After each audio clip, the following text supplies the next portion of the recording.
નમસ્કાર વિદ્યાર્થી મિત્રો, ધોરણ 12 ગુજરાતી માધ્યમમાં આપનું ફરી એકવાર સ્વાગત છે. મિત્રો,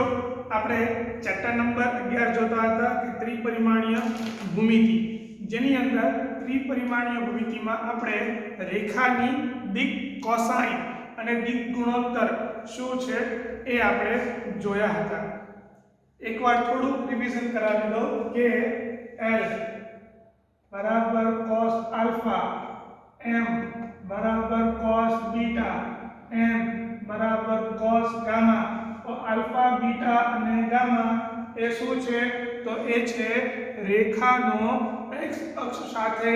y અક્ષ સાથે અને z અક્ષ સાથે બનતા ખૂણાઓ અનુક્રમે અલ્ફા બીટા અને ગામા છે. અને આની કિંમત શું થવાની? તો કે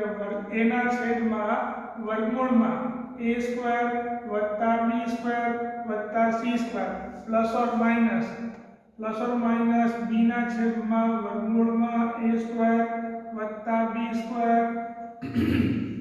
વત્તા c સ્ક્વેર અને પ્લસ ઓર માઇનસ c ના છેદમાં વર્ગમૂળમાં a સ્ક્વેર વત્તા b સ્ક્વેર વત્તા c સ્ક્વેર. બરાબર? આ ત્રણ કિંમત છે L, M અને N ની. એના ઉપરથી આપણે આ સૂત્ર પણ જોઈ શકીએ કે L સ્ક્વેર વત્તા M સ્ક્વેર વત્તા N સ્ક્વેર બરાબર 1 થાય. એટલે કે cos square alpha, cos square beta અને cos સ્ક્વેર ગામા બરાબર 1 થાય. આ સૂત્રો આપણે જોયા હતા અને આ સૂત્રને આધારિત આપણે એક્ઝામ્પલ પણ જોયા હતા. ત્યાર પછી જો એક સૂત્ર છે કે બે બિંદુમાંથી પસાર થતી રેખાની દિક કોસાઇન. આપણે રેખાની દિક કોસાઇન જોઈ હતી. હવે આપણે જોશું કે બે બિંદુમાંથી પસાર થતી રેખાની દિક કોસાઇન.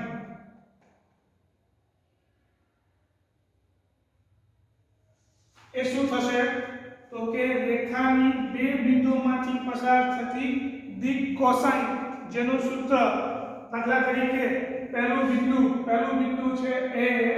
x1 y1 z1, બીજું બિંદુ b x2 y2 અને z2. તો પહેલા તો આપણે અહીંયા ગોતવું પડશે. અહીંયા નીચે શું છે? તો કે માન એટલે કે આ બે વચ્ચેનું અંતર, એટલે કે બે બિંદુ વચ્ચેનું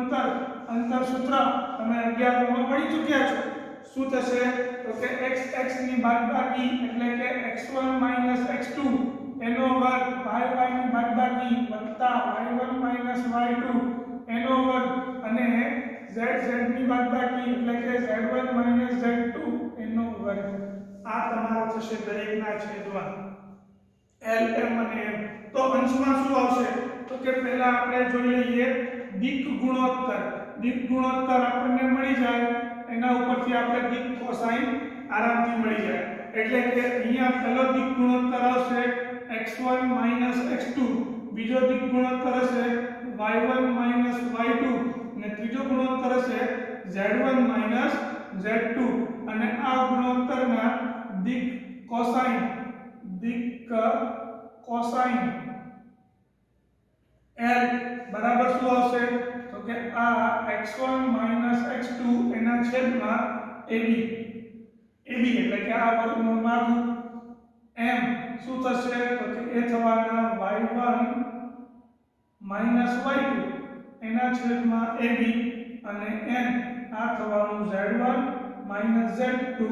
એના છેદમાં AB. વસ્તુ તો બંનેની એકની એક જ છે, અલગ બિલકુલ નથી. બરાબર છે? તો આટલા આપણા સૂત્રો છે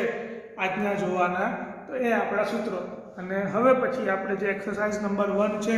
એમાં ગઈકાલે આપણે 5 દાખલા જોયા હતા અને આજે 5 દાખલા પછી એક્ઝામ્પલ નંબર 6 જોઈએ.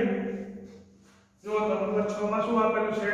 તો કે x અક્ષ, y અક્ષ અને z અક્ષની દિક કોસાઇન શોધો. હવે દિક કોસાઇન કોને કહેવાય? તો જુઓ તમે અહીંયા આ આપણું x y z સમતલ. હવે x અક્ષની દિક કોસાઇન ગોતો એટલે કે આ અક્ષની ગોતવાની, એટલે આપણી રેખા આ અક્ષમાં થઈ તો કે x અક્ષ સાથે ખૂણો આલ્ફા બનાવે એટલે કેવો થવાનો 0, y અક્ષ સાથે ખૂણો કેટલો બનશે બીટા, તો કે x અક્ષ અને y અક્ષ એકબીજાને તો લંબ હોય એટલે 90 અંશ, અને ગામા પણ કેટલો થવાનો, કારણ કે y અક્ષ અને z અક્ષ અને x અક્ષ ત્રણે એકબીજાને કેવા હોય છે લંબ, તો કે જો x અક્ષની દિશામાં તમારી રેખા હોય તો એનો x અક્ષનો ખૂણો 0, બાકીના બે કેવા થવાના 90 અંશ, ખૂણો મળી જાય તો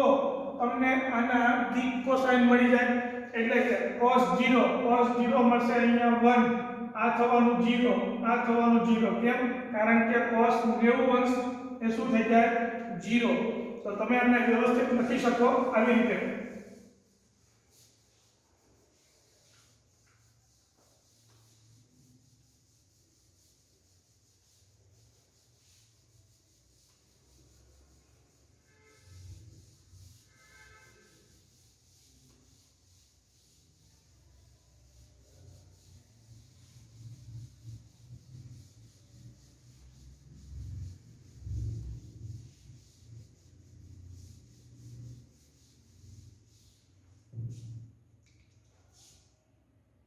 અહીંયા થશે l બરાબર cos 0 બરાબર થશે 1, m બરાબર cos 90, આ થઈ જશે 0, n બરાબર પણ cos 90 અને આ થશે 0, એટલે કે x અક્ષ ની દિક કોસાઇન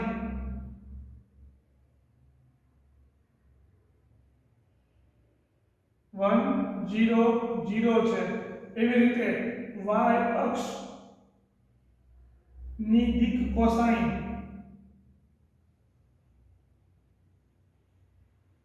0 1 0, કેમ, કારણ કે y અક્ષ એટલે કે આ આવશે તો એનો આ યાદ શું થઈ જવાનો 0, અહીંયા 90 અંશનો ખૂણો,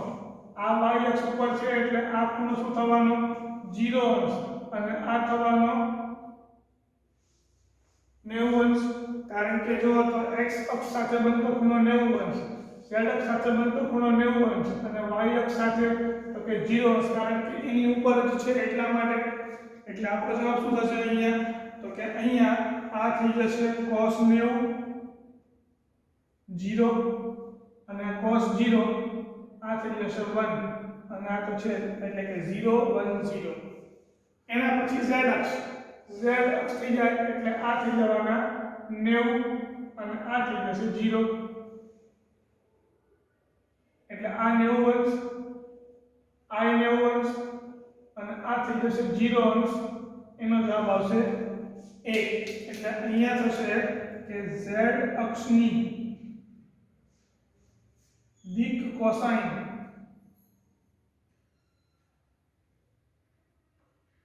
0 0 1 છે, બરાબર છે. તો આ રીતનો એક્ઝામ્પલ પહેલો થયો, એટલે કે એક્ઝામ્પલ નંબર 6.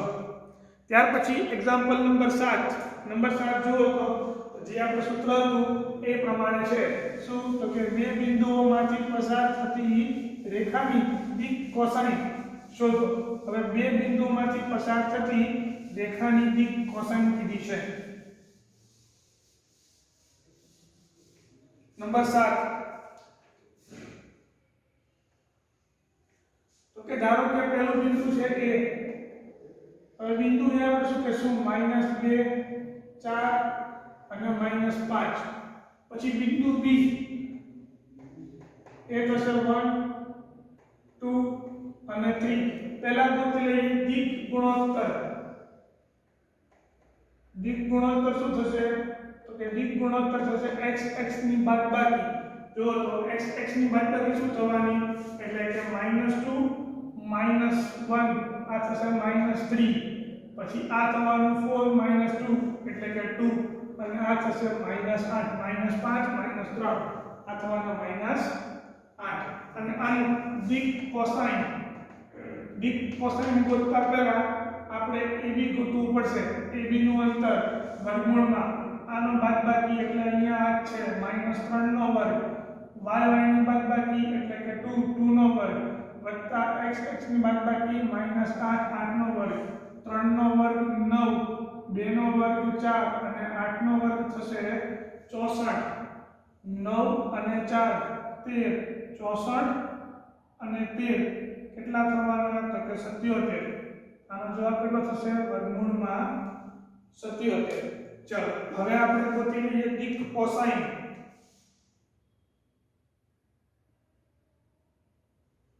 દિક કોસાઇન શું થવાનું તો કે દિક કોસાઇન l m અને n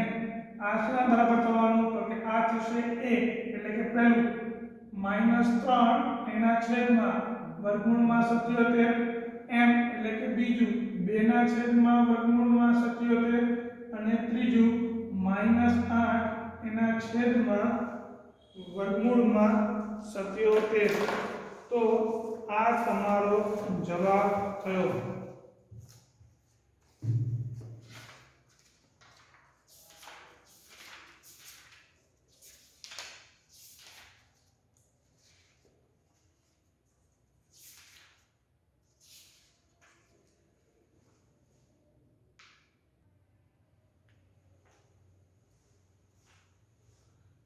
ત્યાર પછીનો એક્ઝામ્પલ નંબર 8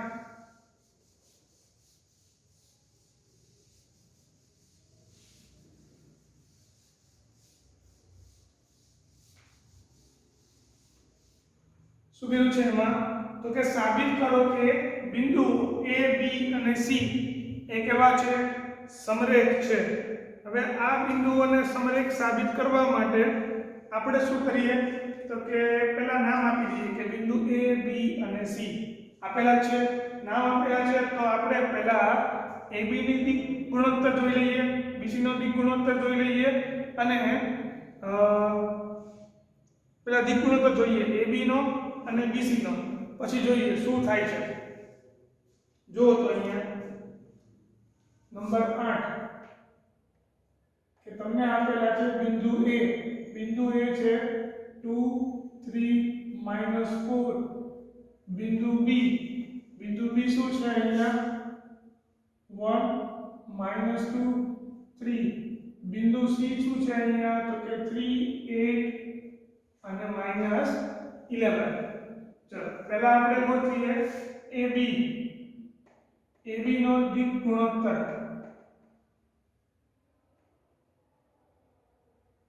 હવે ab નો દિક ગુણોત્તર શું થશે જુઓ તો અહીંયા તમે અહીંયા x2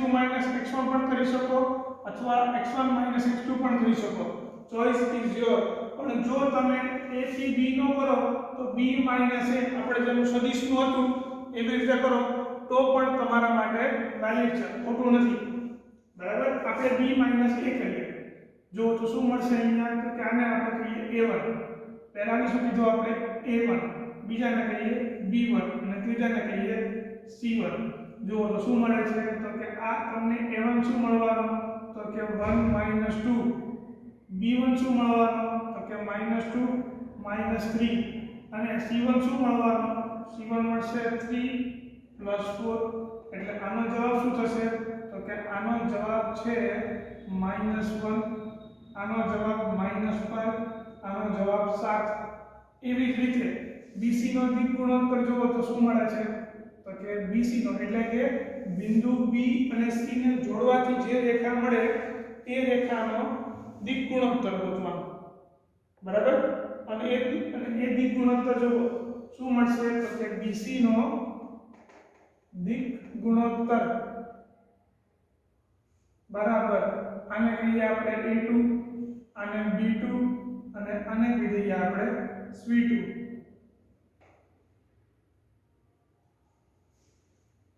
b અને c એટલે કે આ થશે 3 - 1 જવાબ આવશે 2 પછી આ થશે 8 માઈનસ પ્લસ એટલે આ થશે 10 પછી આ થવાનું -11 -3 એટલે આ થશે -14 અને તમે અહીંયા નોટિસ કરી શકો છો શું તો કે a1 ના છેદમાં a2 b1 ના છેદમાં b2 અને c1 ના છેદમાં c2 જો તો શું મળે છે તો કે આનો જવાબ આવશે -1/2 5 એના છેદમાં 10 આનો પણ જવાબ આવે છે -1/2 7 એના છેદમાં -14 આનો પણ જવાબ આવે છે -1/2 તમે 10મા ધોરણમાં ભણી ગયા હતા a1 ના છેદમાં a2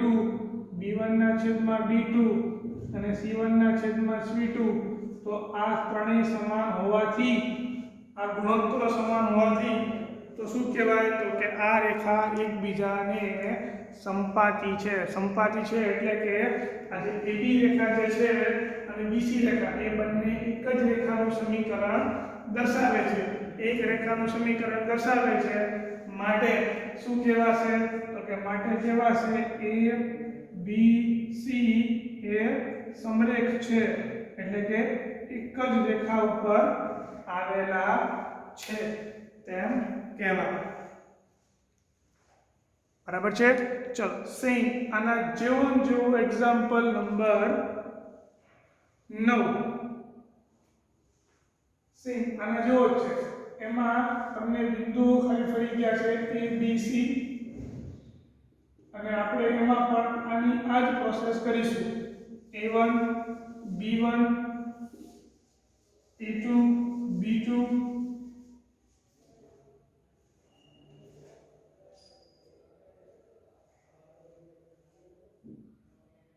નંબર 9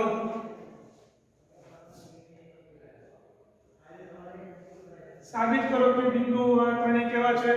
સમરેખ તો ધારી લઈએ કે બિંદુ કેટલા છે કે 2 3 -4 અને +4 આને આપણે A કીધું પછી B એ થવાનું -1 -2 અને 1 ત્રીજું બિંદુ 5 8 અને 7 સમરેખ છે તો કે AB નો દિક કોસાઇન B - A -2 આનો જવાબ આવશે -3 પછી B એટલે કે 2 - 3 -2 -3 આનો જવાબ થશે -5 અને આ થવાના 1 - 4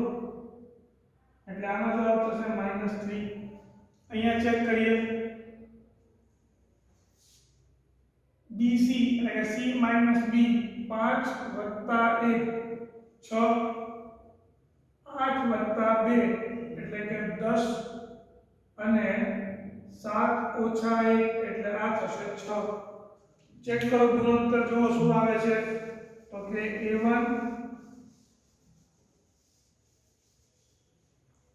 A1 ના છેદમાં A2 -3 એના છેદમાં 6 જવાબ આવશે -1/2 અહીંયા પણ -5 એના છેદમાં 10 આનો જવાબ પણ આવે છે -1/2 અને આનો જવાબ જુઓ શું આવશે તો કે -3 ના છેદમાં 6 -1/2 એટલે કે અહીંયા પણ A1 ના છેદમાં A2 બરાબર B1 ના છેદમાં B2 બરાબર C1 ના છેદમાં C2 આ હોવાથી A B અને C એ સમરેખ છે તેમ કહેવાય બરાબર છે તો આ તો તમારો એક્ઝામ્પલ નંબર 9 ત્યાર પછી એક્ઝામ્પલ નંબર 10 ગણીએ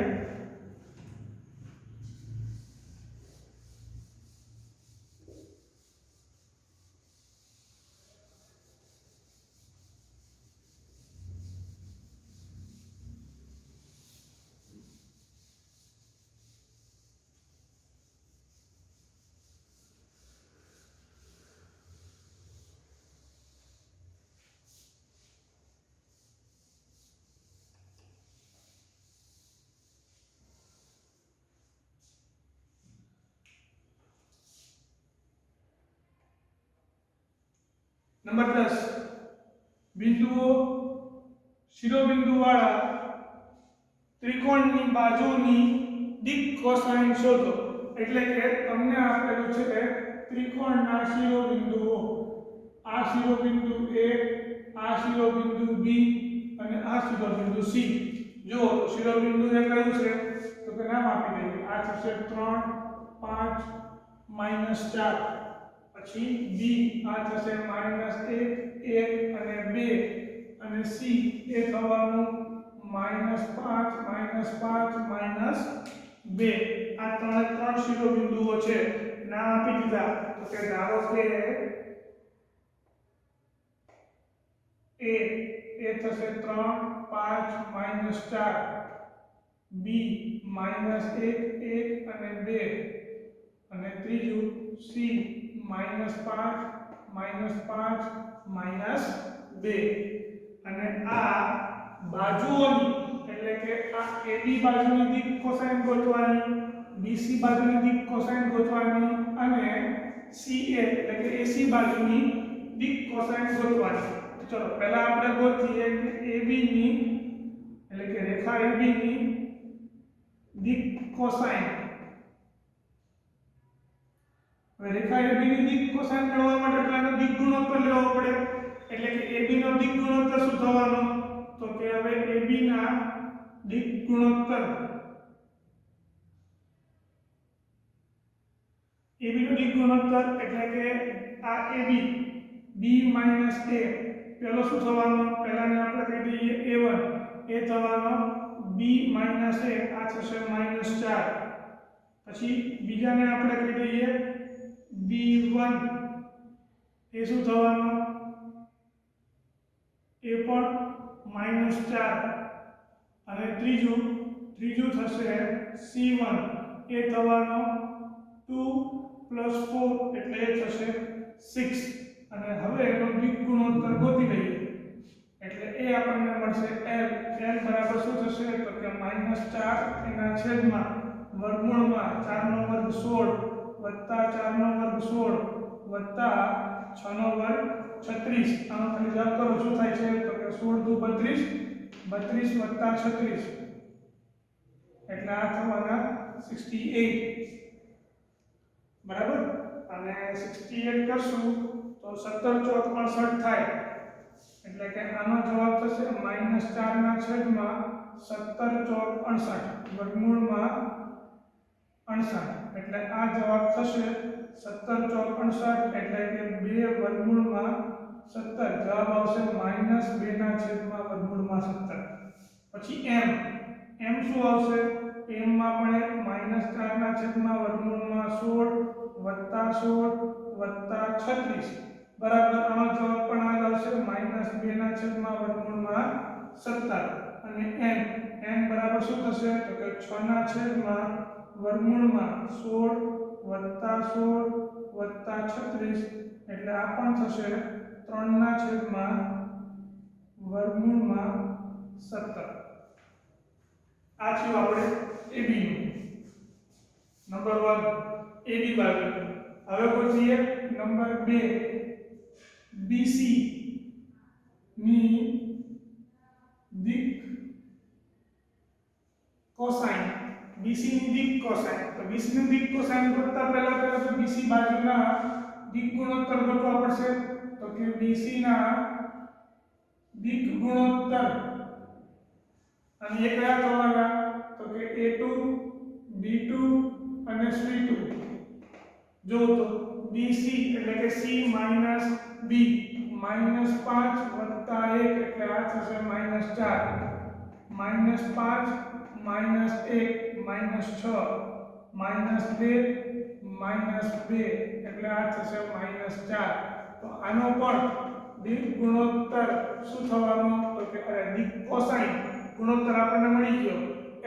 L બરાબર તો કે -4 ના છેદમાં 4 નો વર્ગ 16 6 નો વર્ગ 36 અને આનો વર્ગ પણ 16 એટલે આ થશે -2 ના છેદમાં વર્ગમૂળમાં 17 n બરાબર શું થવાનો તો કે -6 ના છેદમાં વર્ગમૂળમાં 16 વત્તા 36 વત્તા 16 બરાબર આ જવાબ આવશે -3 ના છેદમાં વર્ગમૂળમાં 17 અને n બરાબર શું થશે તો કે -4 ના છેદમાં વર્ગમૂળમાં 16 વત્તા 36 વત્તા 16 બરાબર થશે -2 ના છેદમાં વર્ગમૂળમાં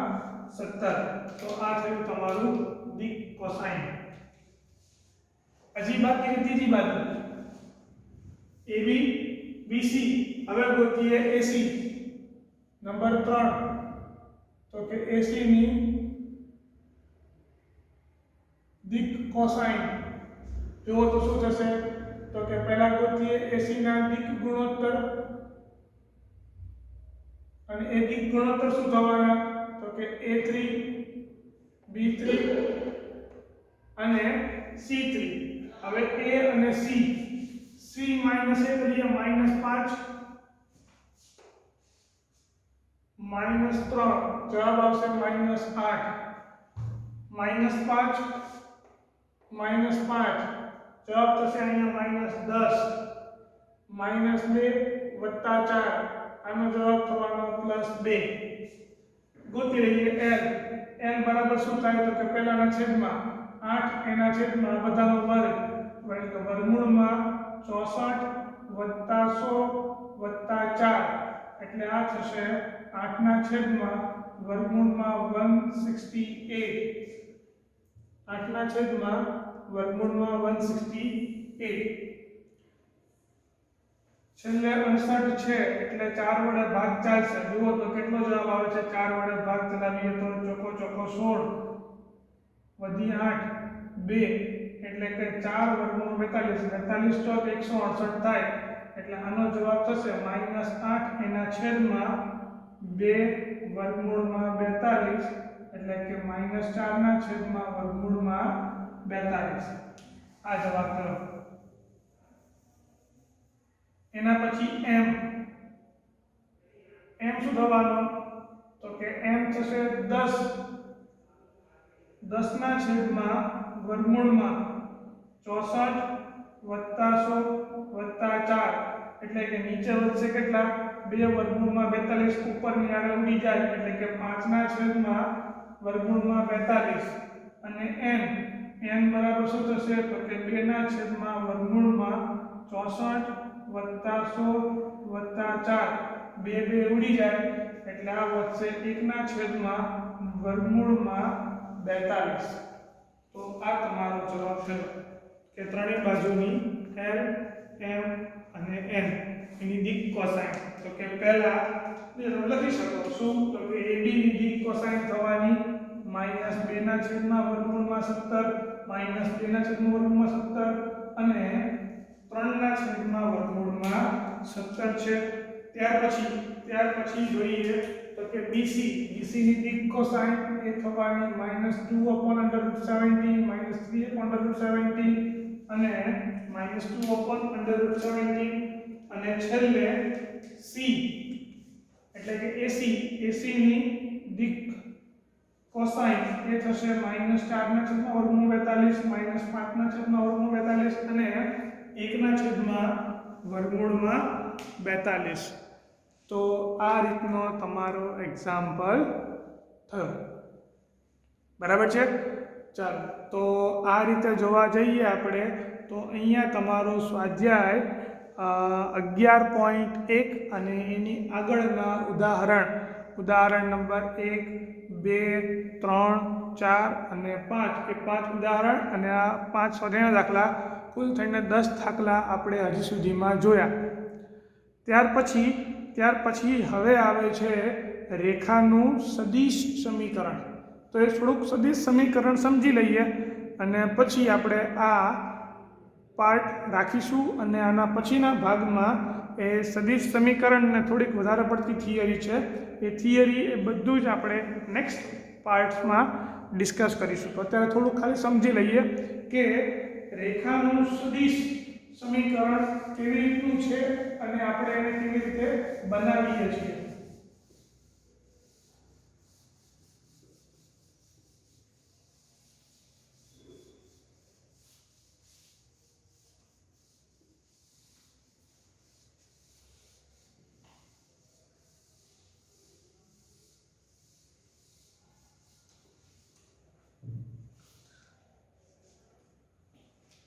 તમને બે બિંદુઓ આપેલા છે અને બે બિંદુઓમાંથી પસાર થતી કાં તો તમને એક બિંદુ આપેલો છે આપેલું બિંદુ B એમાંથી પસાર થતી અથવા આપેલા બિંદુ A એમાંથી પસાર થતી અને આ રેખાને સમાંતર કાં તો એ રેખાની દિશામાં રેખાનું સમીકરણ એટલે કે શું તો કે રેખાનું સમીકરણ તમને કીધેલું છે આ x y z યામ સમતલ જેની અંદર તમને આપેલું છે કે અહીંયા કોઈ સદિશ સોરી આ એક સમીકરણ આ રેખા L આનું આપણે સદિશ સમીકરણ ગોતવું છે બરાબર અને ધારો કે આ છે એનું ઉપરનું બિંદુ A આ છે એની ઉપરનું બિંદુ A અને આ છે એની ઉપરનું બિંદુ P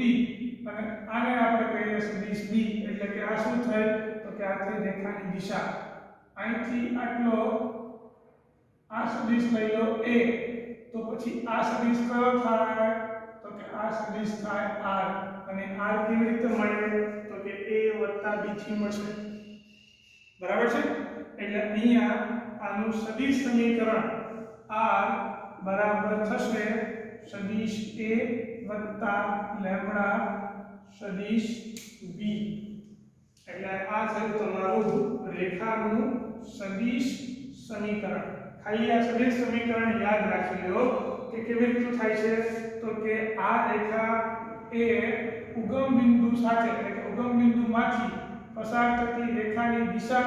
લાવવા માટે એટલે આપણે અહીંયા આને સમાંતર એટલે કે આ સદિશ B એને સમાંતર પોર્શન છે એટલે કે એને આડે લેમ્બડા ગુણી દીધા અને આના જેવી જે પણ ક્યાંથી પસાર થતી રેખા ગોતવાની આપણે ઉગમ બિંદુમાંથી તો ઉગમ બિંદુમાંથી એને એક સદિશ બનાવી લીધો મેં A અને એ બંનેનો સરવાળો કરું અને જે મને મળે એ મારું થશે રેખાનું સદિશ સમીકરણ અને આ સદિશ સમીકરણ અને એનું કાર્ટેશિયન સમીકરણ એ બે વચ્ચે શું તફાવત છે કે જે આપણે રેખાનું 11મા ધોરણમાં સમીકરણ ભણ્યા એ અને આ સમીકરણમાં શું તફાવત છે એ બધું આપણે આજે નહીં જોઈએ એ આપણે જોશું આવતીકાલના વિડીયોમાં તો ત્યાં સુધી આવજો।